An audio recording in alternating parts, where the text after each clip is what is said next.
Hi hello எல்லாருக்கும் வணக்கம். நான் உங்கள் நித்யா. எல்லோரும் எப்படி இருக்கீங்க? நல்லா இருப்பீங்க நம்புகிறேன். நம்மளோட சேனலில் வீடியோஸ் அப்லோட் பண்ணி ரொம்ப நாள் ஆகிடுச்சு. சாரி, ஒர்க் போகிறனால என்னால் சரியாக வீடியோஸ் போட முடியலை. இன்றைக்கி நம்ம வீடியோ என்ன பார்க்க போகிறோம், எங்கே நடந்ததை நம்ம இன்றைக்கி திகில் சம்பவமாக எடுத்து கொண்டு வந்து பேச போகிறோம் அப்படின்னா, தமிழ்நாட்டில் இருக்கிற தேனி மாவட்டத்திற்கு அருகில் இருக்கிற போடிநாயக்கனூரில் நடந்த திகில் சம்பவத்தை பற்றி தான் இன்றைக்கி நம்ம பார்க்க போகிறோம். இந்த ஸ்டோரியில் போடிநாயக்கனூருக்கு அருகில் இருக்கிற ஒரு சின்ன கிராமத்தில் சர்க்கஸ் கூடாரம் போடுறாங்க. அந்த கூடாரம் எதற்கு அப்படின்னு பார்த்தோன்னா, குறிப்பிட்ட ஏரியாவில் உள்ளவங்களுக்கு இவங்க அலௌன்ஸ் பண்ணிடுவாங்க. அலௌன்ஸ் பண்ணதுக்கப்புறம் அவங்க இந்த அமௌண்ட் தான் உள்ளே வர்றதுக்கு அப்படி சொல்லி குறிப்பிட்ட அமௌண்ட் கொடுத்துட்டு உள்ளார போயிட்டு சர்க்கஸ் வித்தைகள்லாம் பார்ப்பாங்க. அந்த மாதிரி பார்த்ததுக்கப்புறம் ஒரு குறிப்பிட்ட டைமும் இருக்கும், அது முடியவும் கிளம்பி போயிடுவாங்க எல்லாரும். இந்த மாதிரியே அங்கே சர்க்கஸ் நடந்துட்டு இருந்திருக்கு, ஒவ்வொரு நாளுமே நடக்கும். அதனால என்ன பண்ணியிருக்காங்கன்னா, அந்த ஊரில் சர்க்கஸ் கூடாரம் போடுறதுக்காக அவங்க அப்ரூவல் வாங்கணும். அதாவது கவுன்சிலரோ இல்லை மற்ற யாரையோ மீட் பண்ணி இந்த இடத்துல நாங்கள் கூடாரம் போட்டு இந்த மாதிரி சர்க்கஸ் நடத்தலான்னு இருக்கிறோம் அப்படின்னு சொல்லி பேச்சுவார்த்தை பண்ணி அதுக்கப்புறம் தான் அந்த இடத்துல அவங்க டென்ட் போட முடியும். அந்த மாதிரி கவுன்சிலர் வீட்டுக்கு போயிருக்கிறாங்க அந்த பொண்ணு, அந்த பொண்ணோட அப்பா அம்மா, ஒரு தம்பி. அதாவது அந்த ஹிந்திக்கார பொண்ணுன்றது தான் நம்மளோட ஹீரோயின் இந்த கதையில். போயிருக்கிறாங்க. போயிட்டு அவங்க கேட்ட உடனே சரி நீங்கள் போட்டுக்கலாம் தாராளமாக அப்படின்னு சொல்லிட்டாங்க. அப்போ அந்த கவுன்சிலர் வீட்டில் ஒரு பையனும் இருந்திருக்கான். அந்த பையன் யாருன்னு பார்த்தோன்னா கவுன்சிலரோட பையன் தான் அவன். அப்போவே ஹிந்திக்கார பிள்ளைய ஒரு டைப்பாக தான் பார்த்துருக்கான் அந்த கவுன்சிலர் பையன். அதுக்கப்புறம் ஹிந்திக்கார பிள்ளை இந்த ஷோவில் அவள் தான் மெயினேவும். அப்போ டெய்லியும் அவன் இந்த ஷோவுக்கு பார்க்கறதுக்காக வர்ற மாதிரி டெய்லியும் வந்திருக்கான். அந்த பிள்ளைகிட்ட லைட்டாக பேச ஆரம்பிச்சிருக்கான். அப்புறம் ஒரு கட்டத்துக்கு மேலே தன்னோட காதலை வெளிப்படுத்தியிருக்கான். அந்த பிள்ளையும் மொழி தெரியாது, பட் இவன் ரொம்ப அன்பாக இருக்கானே அப்படின்னு சொல்லிட்டு அவனோட காதல் வலையில் விழுகுது. விழுந்ததுக்கப்புறம் ஒரு கட்டத்துக்கு மேலே ரொம்ப க்ளோஸ் ஆகுறாங்க. க்ளோஸ் ஆகி கணவன் மனைவியாக கூட அவங்க இருக்க ஆரம்பிச்சிட்டாங்க. ஒரு கட்டத்துக்கு மேலே என்ன ஆகுதுன்னு பார்த்தோம்னா, இந்த கவுன்சிலர் பையன் என்ன பண்ணிட்டானா, இந்த ஹிந்திக்கார பிள்ளைய கர்ப்பம் தரிக்க வச்சுட்டான்.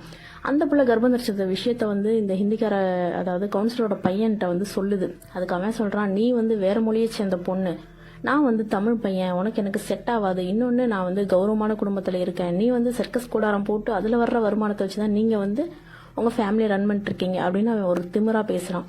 ஆனால் இந்த பிள்ளை அவன் அது மொழி புரியலனாலும் அந்த பாடி லாங்குவேஜ் தெரியும்ல. அப்போ பலார்னு அடிச்சிடுறான். அடிச்சோடனே இந்த பிள்ளை அழுதுகிட்டே அவங்களோட டென்ட்டுக்கு போகுது. அப்போ அவங்க அப்பா அம்மா கேட்குறாங்க என்னாச்சு அப்படின்னு. அதுக்கு அந்த பிள்ளை அழுதுகிட்டே சொல்லுது, இந்த மாதிரி கவுன்சிலர் பையனால் நான் கர்ப்பமாக இருக்கேன், ஆனால் இப்போ நான் போய் சொன்னால் அவர் ஏற்றுக்க மாட்டாரு அப்படின்னு சொல்லி சொல்கிறாங்க. இந்த பிள்ளையோட அம்மா அப்பா ரொம்ப வயசானவங்க, ஒரு குட்டி பையன் தம்பியும் இருக்கிறான். அப்போ இந்த கவுன்சிலர் பையன் விஷயத்த அவங்க அப்பாட்ட சொல்லிடலாம் அப்படின்னு சொல்லிட்டு அவங்க அப்பா சொல்கிறாரு. யார்? ஹிந்திக்கார பொண்ணோட அப்பா சொல்கிறாரு. ஆனால் ஹிந்திக்கார பொண்ணோட அம்மா சொல்கிறாங்க, அதெல்லாம் வேண்டாம், நம்ம பொண்ணு மேலே தான் தப்பு. நம்ம ஒரு ஊரில் டென்ட் போட்டு இந்த மாதிரி சர்க்கஸ் கூடாரங்கள் போடலை, ஒவ்வொரு ஊர்லேயும் நம்ம போட்டுட்ருக்கோம். அப்போ நம்ம தான் கவனமாக இருக்கணும். நம்ம 4 பேருக்கு முன்னே பல வித்தைகளை நம்ம காட்டுறோம் அப்படின்னா அவங்க நம்ம மேலே ஆசை வார்த்தைகள் திணிக்க தான் செய்வாங்க. நம்ம தான் கவனமாக இருந்திருக்கணும், நம்ம இங்கேருந்து கிளம்பி போயிடலாம் அப்படின்னு சொல்லிட்டு அவங்க அப்பா அம்மா, அந்த பையன், அப்புறம் கூட வந்தவங்க எல்லாருமே கிளம்புறாங்க. இந்த விஷயத்த தன்னோட சர்க்கஸ் டீமில் இருக்கிற யாருக்கும் இவங்க பெருசாக வெளிப்படுத்திக்கல, ஏன்னா அசிங்கம் அப்படின்ட்டு. இவங்க எல்லாரும் நைட்டு கிளம்புறாங்க. அப்போ அந்த பொண்ணு அவர் என்னை பார்க்கணுன்னு சொல்கிறாருங்கப்பா, நான் ஒரு தடவை போய் பார்த்துட்டு வரேன் அப்படின்னு சொல்லி அவங்க அப்பா கிட்ட சொல்லுது. அவர் அதெல்லாம் வேண்டாம், நீ வாமா அப்படின்னு சொல்கிறாங்க. உடனே அவங்க அம்மா சொல்கிறாங்க, ஒருவேளை அந்த பையன் தன்னோட பொண்ணை கல்யாணம் பண்ணிக்குவானோ, அந்த குழந்தைக்கு அப்பா நான் தான் சொல்லிடுவான் போல, சரி போய் பார்த்துட்டு வரட்டும், நம்ம வெயிட் பண்ணலாம் அப்படின்ட்டு அவங்க வெயிட் பண்ணிருக்காங்க. இந்த பொண்ணு அந்த பையனை பார்க்கறதுக்கு போயிடுச்சு. யாரை? கவுன்சிலரோட பையனை. அங்கே போய் பார்த்தா ஒரு புளிய மரத்துக்கு அடியில் கவுன்சிலரோட பையன் பைக்கை நிறுத்திட்டு சாஞ்சு அந்த பைக் மேலே உட்காந்த மாதிரி உட்காந்துருக்கான். இந்த பிள்ளை வேகமாக போயிட்டு கேட்குது, ஏன் வர சொன்னீங்க அப்படின்னு ஆக்ஷன் பண்ணுது. அதாவது கையில் எப்படி காட்டுது. உடனே, நான் உன்னை கல்யாணம் பண்ணிக்கிறேன், இன்னைக்கு என் கூட நீ அந்த மாதிரி இரு, அதாவது உடலுறவு வச்சுக்கலாம் அப்படின்னு சொல்லி கேட்குறான். உடனே அந்த பிள்ளை இல்லை, ஏற்கனவே 2 மாதம் எனக்கு வயிற்றுல குழந்தை இருக்கு, நான் வைக்கல, நான் இந்த ஊரை விட்டு நாங்கள் கிளம்பிட்டோம், நாங்கள் போகிறோம், எங்களை விட்டுருங்க, நீங்கள் கூப்பிட்டீங்க, என்கிட்ட பேசணும்னு சொன்னால தான் நான் வந்தேன் அப்படின்னு சொல்லி சொல்லுது. உடனே அவன் சொல்கிறான், நான் தான் சொல்கிறேன்ல உன்னை கல்யாணம் பண்ணுறேன்னு சொல்லி அப்படின்னு சொல்லிட்டு மறுபடியும் ஒரு தடவை அடிக்கிறான். அடித்ததுக்கப்புறம் இவன் இந்த பிள்ளைய ரொம்ப சித்திரவதைப்படுத்தியிருக்கான். அதாவது அடிச்சோடனே அந்த பிள்ளை கீழே விழுந்துடுச்சு. அப்போ பார்த்தா சைடில், அதாவது மரத்துக்கு பேக் சைட்லேருந்து இங்கிட்ட 4 பேர் இங்கிட்ட 4 பேர் வந்திருக்காங்க. அந்த பிள்ளைய படாத பாடுபடுத்தி அடின்னு அடித்து அதில் அந்த பிள்ளைய அடிக்க வந்தவன் கூட அந்த பிள்ளைய கற்பழிச்சிருக்கிறான். அதுதான் இதில் முக்கியமான விஷயமே. அப்படி பண்ணியிருக்கிறாங்க. பண்ணதுக்கப்புறம் அந்த பிள்ளைக்கு அந்த இடத்துல அபார்ஷன் ஆயிடுச்சு, அதாவது அந்த கரு களைஞ்சிருச்சு. அதுக்கப்புறம் அந்த பிள்ளை அந்த வலி தாங்காமலே இறந்தும் போயிடுச்சு. இறந்த பொண்ணு என்ன பண்ணியிருக்காங்கன்னா, அந்த புளிய மரத்துக்கு அடியில் தானே கவுன்சிலர் பையன் இருந்தான், அந்த மரத்துலேயே வந்து தூக்கில் தொங்கின மாதிரி மாட்டி விட்டுட்டாங்க. ஆனால் எல்லா அடிகளுமே உள்காயமாக தான் இருந்திருக்கு. ஆனால் ரத்தம் மட்டும் ரத்தப்போக்கு அதிகமாக இருந்திருக்கு. அப்போ அந்த மரத்தில் தூக்கில் மாட்டி விட்டதுக்கப்புறம் யாருக்குமே தெரியாத மாதிரி இவங்களும் போயிட்டாங்க. இவங்க என்ன பண்ணிட்டாங்க, இந்த பொண்ணோட அப்பா அம்மா வந்து இன்னும் நம்ம பிள்ளைய காணமே அப்படின்னு சொல்லிட்டு அவள் எந்த திசையில் போனாலும் அந்த திசையை தேடி போகிறாங்க. அங்கே போய் பார்த்தா தன்னோட கீழே தான் டார்ச் அடித்து பார்க்குறாங்க. பட் அந்த குழந்தை, அந்த புள்ள அங்கே இல்லை. சரி, இங்கே எங்கேயுமே இல்லையே அப்படி சொல்லிட்டு இவங்க நடந்து திரும்ப வந்துட்டு இருக்கும்போது ஒரு இடத்துல மட்டும் ரத்தம் நிறைய இருந்திருக்கு. ஏன் இந்த இடத்துல இவ்வளோ ரத்தம் இருக்குது, அது எங்கேருந்து வருதுன்னு பார்த்தா டக்குன்னு மேலே பார்க்குறாங்க. பார்த்தா அந்த புள்ள தூக்கில் தொங்கிட்டு இருக்கு. தாவணி போடுவோம்ல, அந்த மாதிரி ட்ரெஸ் தான் பண்ணியிருக்கு. உடனே அந்த சர்க்கஸ் கூடாரத்தில் இருக்கிற ஒரு ஆள் 2-3 பேர் மேலே ஏறி அந்த கயிறை அறுத்து அந்த புள்ளைய கீழே இறக்கியிருக்காங்க. இறக்குனதுக்கப்புறம் கவுன்சிலருக்கு வந்து நியூஸ் போயிடுச்சு. அப்பவும் இந்த ஹிந்திக்கார பொண்ணோட அம்மா அப்பா வந்து கவுன்சிலருக்கு வந்து சொல்லலை, உங்கள் பையன் தான் என் பிள்ளையோட வயிற்றுல குழந்தைக்கு அப்பா, உங்கள் பையனை பார்க்கறதுக்கு தான் என் பிள்ளை கடைசியாக வந்தது அப்படின்ற விஷயத்த கூட அவங்க சொல்லலை. ஏன்னா இவங்க வந்து வேறு மொழியை சேர்ந்தவங்க, இவங்க தமிழ் பசங்க அப்படின்றனால அவங்க பெருசாக இவங்களுக்கு சப்போர்ட் பண்ண மாட்டாங்க, எதிர்ப்புகள் தானே தெரிவிப்பாங்க அப்படின்னு சொல்லிட்டு பயத்தில் அவங்க அப்படி பண்ணிட்டாங்க.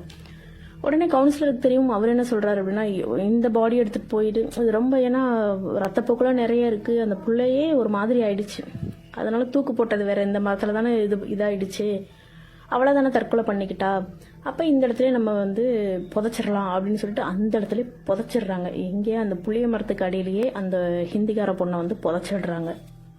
இந்த ஈமச்சடங்கெல்லாம் முடிச்சதுக்கப்புறம் வந்து ஹிந்திக்கார பொண்ணோட அப்பா அம்மா அந்த குழந்தை, அதாவது அந்த தம்பி, அப்புறம் அந்த டீமில் உள்ள எல்லாருமே அந்த ஏரியாவை காலி பண்ணிட்டு வேற இடத்துக்கு போயிடுறாங்க. போனதுக்கப்புறம் வந்து பெரும்பாலும் நைட் டைமில் வந்து அந்த புளிய மரத்தை சைடு போனாங்க அப்படின்னா அழுகிற சவுண்டு கேட்குமா, கதற சவுண்டு கேட்குமா. அப்புறம் ஒரு பொண்ணு வந்து அந்த பக்கம் நடந்து போகிற மாதிரி அதை ஒரு சிலர் கண்களுக்கு தென்பட்டுருக்கு அப்படி சொல்லப்படுது. அப்போ இவங்க என்ன பண்ணியிருக்காங்கன்னா, குறிப்பிட்ட டைமுக்கு மேலே அந்த இடத்து பக்கம் போகிறத அவாய்ட் பண்ணியிருக்கிறாங்க. அப்போ இந்த உளி செய்வாங்க, உளி இல்லை, அம்மிக்கல் ஆட்டுக்கல் சொல்லுவாங்கள்ல, அந்த இதை செய்கிறவங்க என்ன பண்ணியிருக்காங்க அப்படின்னா, இந்த ஊருக்கு வந்து ஒரு இடம் அமைப்பாக இருந்துச்சு அப்படின்னா நல்லாயிருக்கும் அப்படின்னு. ஏன்னா இவங்க வந்து கொஞ்ச நாள், ஒரு 10 நாளோ ஒரு மாதமோ தங்கி அந்த இடத்துல அந்த கல் இதெல்லாம் ரெடி பண்ணி அந்த சுற்று வட்டாரத்தில் வந்து அதை விற்பனைக்கு சேல்ஸ் பண்ணுற மாதிரி இவங்க ஏற்பாடு பண்ணணும். அதுக்கு தண்ணி வசதி ரொம்ப தேவைப்படும். ஒரு நிழல் இருக்க மாதிரி மரம் அடிவாரத்தில் தான் இவங்க வந்து அதை பார்க்கணும் அப்படின்னு சொல்லிட்டு இடத்த தேடி வந்திருக்கிறாங்க. இதில் குறிப்பிடப்பட வேண்டிய விஷயம் என்னன்னு பார்த்தோம் அப்படின்னா, அந்த பொண்ணு தூக்கில் தொங்கிட்டு இருந்ததில் புளிய மரம், அதுக்கு பேக் சைடில் வந்து ஒரு ஓடை போகுது, சொல்ல மறந்துட்டேன், சாரி, ஒரு ஓடை போகுது. அதனால இவங்க இந்த கல் ரெடி பண்ணுவாங்கள்ல, அது என்ன ஆட்டுக்கல் அம்மிக்கல், அவங்க என்ன பண்ணுறாங்கன்னா, சரி இங்கே வந்து ஓடை தண்ணி போகுது, பெரிய புளிய மரமாக இருக்குது, இங்கே வந்து நம்ம டென்ட்டு போட்டு இருந்தோம் அப்படின்னா நம்ம டஸ்ட்டு எதுவும் பறந்தா கூட யாரும் நம்மளை எதுவும் சொல்ல மாட்டாங்க, ஏன்னா இது காட்டுப்பகுதியாக தானே இருக்குது அப்படின்னு சொல்லிட்டு அவங்களுக்குள்ளே டிஸ்கஸ் பண்ணி என்ன பண்ணுறாங்கன்னா, அவங்களோட ஃபேமிலியெல்லாம் கூட்டிகிட்டு வந்துடுறாங்க. கூட்டிகிட்டு வந்து அவங்க ஃபேமிலி கிட்ட வந்து இந்த மாதிரி இடம் இருக்குது, தண்ணி இருக்குது அப்படின்னு மட்டும் பேச்சுவார்த்தை நடத்திருக்கிறாங்க. வந்ததுக்கப்புறம் இடம் வந்து நல்லா இருக்குது, தண்ணி வசதி இருக்குது, துணி துவச்சிக்கலாம், சமைச்சிக்கலாம் அப்படின்னு அந்த பொண்ணுங்களும், அதாவது அந்த 2 பேரோட அண்ணன் தம்பி 2 பேர் வந்திருக்காங்க, அவங்களோட பொண்ணுங்களும் பிள்ளைங்களும் வந்திருக்குதுங்க. அப்படி பேசி அவங்களுக்குள்ள டிஸ்கஸ் பண்ணிட்டு அதுக்கப்புறம் அந்த அன்றைய நாள் வந்து அந்த டென்ட்டில் தான் தங்குறாங்க. ஃபஸ்ட்டு இரவு வந்து தூங்கும்போது அவங்க என்ன பண்ணுறாங்க அப்படின்னா, டயர்டில் வந்து தூங்கிட்டாங்க. ஏன்னா திங்ஸ்லாம் கொஞ்சம் இருக்கும், அந்த கல்லெல்லாம் கொஞ்சம் எடுத்துகிட்டு வரணும், அந்த வண்டி பிடிச்சி வரணும் அப்படி இப்படின்னு சொல்லி டயர்டில் தூங்கிட்டாங்க எல்லாருமே. ஃபஸ்ட் நாள் அவங்களுக்கு வந்து எதுவும் நடக்கலை. 2வது நாள் வந்து அந்த அண்ணனும் தம்பியும் தனித்தனி குடிசைகள் தான், டென்ட்டு தான் போட்டிருக்காங்க, தனித்தனியாக தான் தூங்குறாங்க, சமையல் மட்டும் ஒன்றா நடக்குது. அதில் ஒரு குறிப்பிட்ட ஏஜில் ஒரு பொண்ணு, ஏஜ் அட்டன் பண்ணுற மாதிரி, அதாவது வயதுக்கு வர்ற நிலமையில ஒரு பொண்ணு இருக்குது. அந்த பொண்ணு வந்து நைட்டு 12 மணிக்கிட்ட எழுந்து நான் அங்கே போகணும், என்னை யாரோ கூப்பிடுறாங்க அப்படின்னு சொல்லுது. மூத்தவரோட பொண்ணு, மூத்தவரோட பேர் வந்து கண்ணன், 2வது இருக்கவரோட பேர் வந்து காளிராஜ். அப்போ இவங்க என்ன பண்ணுறாங்க அப்படின்னா, கண்ணனோட பொண்ணு வந்து என்னை அந்த அக்கா கூப்பிட்டுட்டே இருக்காங்க, நான் ஒரு என்னன்னு கேட்டுட்டு வந்துடுறேன் அப்படின்னு சொல்லி டக்குன்னு நடந்து போகுது நைட்டு 12 மணிக்கு. அப்போ என்ன நடந்துச்சுன்னு தெரியல, கண்ணனை வந்து காலில் யாரோ தட்டி விட்ட மாதிரி டக்குன்னு முழிக்கிறாரு. முழிச்சு பாப்பா எங்கே போகிறாங்களா, போகக்கூடாதீங்க வா அப்படின்னு சவுண்டு விடுறாரு. உடனே இந்த புள்ள சொல்லுது, அப்பா அந்த அக்கா கூப்பிட்றாங்கப்பா, நான் என்னன்னு கேட்டு வரேங்கப்பா அப்படின்னு சொல்லி இந்த புள்ள சொல்லுது. அதெல்லாம் போகக்கூடாது தாயி, இங்கே வா அப்படின்னு கூப்பிடுறாரு. கூப்பிட்டு தன்னோட பக்கத்துலேயே படுக்க வச்சுக்கிறாரு. மறுநாள், அதாவது ஃபர்ஸ்ட் நாள் தூங்கிட்டாங்க, 2வது நாள் இந்த புள்ள அவங்க கூப்பிடுறாங்க நான் போகிறேன்னு சொல்லுது. 3வது நாள் என்ன பண்ணுது அப்படின்னா, இந்த புள்ள யாருக்கும் தெரியாமல் அந்த மரத்துக்கே போயிடுச்சு. அநேகமாக இவங்க மரத்துக்கு கொஞ்சம் தள்ளி, ஒரு 10 ஸ்டெப் தள்ளி தான் இவங்க வந்து டென்ட் போட்டு தங்கி இருக்கிறாங்க. அந்த மரத்துக்கே போயிட்டு மரத்து மேலே வந்து யார்கிட்டயோ பேசிகிட்டு இருக்குது. அதை வந்து யாருமே கவனிக்கலை, தூங்கிட்டு இருக்காங்க எல்லாருமே. அப்போ திடீர்னு மறுபடியும் கண்ணை வந்து யாரோ தட்டி விட்ட மாதிரி இருக்குது. கண்ணை வந்து ஐயோ புள்ளைய காணாம அப்படி சொல்லி அங்கே இங்கேயும் டார்ச் அடிக்கிறாங்க. பார்த்தா அந்த புள்ள வந்து அந்த புளிய மரத்துக்கு அடியில் தான் நின்று பேசிக்கிட்டு இருக்கு. கண்ணன் தன்னோட டென்ட்லேருந்து எழுந்து போகும்போதே அவங்க தம்பியை சவுண்ட் விட்டுருக்காரு. எல்லாருமே எழுந்து வந்துட்டாங்க. அந்த பிள்ளையோட அம்மாவும் வந்திருக்காங்க, அவங்க சித்தியும் வந்திருக்காங்க. என்ன சாமி இங்கே நிற்கிற, என்ன தாயின்னு கேட்குறாங்க. அந்த பிள்ளைக்கு எந்த சுயநனவே இல்லாமல் நிற்கிது. ஆனால் அந்த பிள்ளை அந்த சுயநனவுக்கு வரும்போது மயங்கிருச்சு. மயங்கின உடனே இது என்ன இப்படி நடக்குது அப்படின்னு சொல்லிட்டு பிள்ளைய வந்து என்ன பண்ணியிருக்காங்கன்னா டென்ட்டு கூட்டிகிட்டு வந்து அவங்களோட குலதெய்வ விபூதியை வந்து பூசி விட்டுருக்காங்க. பூசி விட்டுட்டு எல்லாருமே தூங்கலாம் அப்படின்ட்டு ரொம்ப நேரமாக முழிச்சிருந்துருக்காங்க இந்த நிகழ்வு நடந்ததுக்கப்புறம். அதுக்கப்புறம் தூங்கலாம்னு தூங்குறப்ப டக்குன்னு கண்ணனோட தம்பி காளிராஜுக்கு வந்து தன்னோட குலதெய்வமே இறங்கியிருக்கு. இறங்கி அது என்ன சொல்லுது அப்படின்னா, ஏன்டா எப்பயும் வந்து நீங்கள் ஒரு இடத்துக்கு போகிறோம் அப்படின்னா என்கிட்ட குறி கேட்டுட்டு தானே போவீங்க, இப்போ ஏன்டா என்னை கேட்காம இந்த இடத்துக்கு வந்த, இப்போ என்னோட குழந்தையில ஒன்று ஆபத்தான நிலைமையில இருக்குது, யாரை கேட்டு இந்த இடத்துக்கு நீ வந்த, இந்த இடத்துல வந்து ஒரு துர்சக்தி இருக்குது, துர்ரான்மா இருக்குது அப்படின்னு சொல்லி சொல்கிறாங்க. துர்ரான்மானா சாகும்போது ரொம்ப கொடூரமாக சாகப்பட்ட ஒரு ஆன்மா தான் அது அப்படின்னு அந்த தெய்வம் சொல்லுது. அந்த தெய்வம் யாருன்னு பார்த்தோம் அப்படின்னா காளி தாங்க, நம்ம பத்ரகாளி அம்மா தான். அப்புறம் இன்னொரு விஷயம் சொல்லணும், பத்ரகாளி தெய்வத்தை வணங்குறவங்களுக்கு எதிரிகளே இருக்க மாட்டாங்க. அப்படியே எதிரிகள் இருந்தாலும் அவங்க ரொம்ப நாள் நிலைக்க மாட்டாங்க.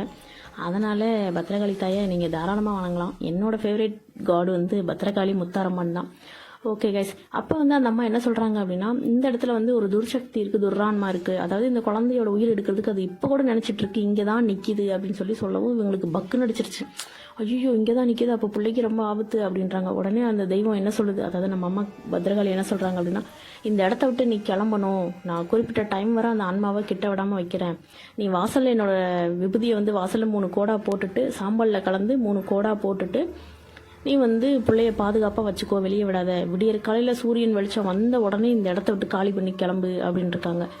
உடனே இவங்க என்ன பண்ணுறாங்கன்னா, சரி தாயி நீங்கள் சொன்ன மாதிரி நாங்கள் போயிடுறோம் அப்படின்னு சொல்லி சொல்கிறாங்க. அதில் இந்த காளிராஜ் அவருக்கு தானே தெய்வம், அதாவது பத்ரகாளி அம்மா இறங்கியிருக்காங்க.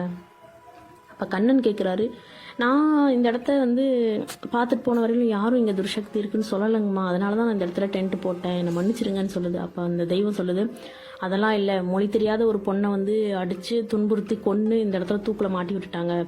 அந்த பொண்ணு வந்து அவங்கள பழி வாங்குறதுக்காக அலைஞ்சிட்டு இருந்தது, அதில் ஒருத்தனை வந்து பழி வாங்கிருச்சு, அதை அடித்து கொன்ன ஒரு 4 பேரையும் கொன்னுடுச்சு, இன்னும் 4 பேர் பாக்கி இருக்காங்க.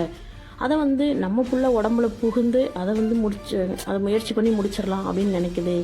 அதனால இந்த இடம் வந்து நீ நினைக்கிற அளவுக்கு நல்ல இடம் கிடையாது, நீ நாளைக்கே கிளம்பு அப்படின்னு சொல்லிட்டு அந்த காளிராஜ் உடம்புல இருந்து பத்ரகாளி அம்மன் விலகி போயிடுறாங்க.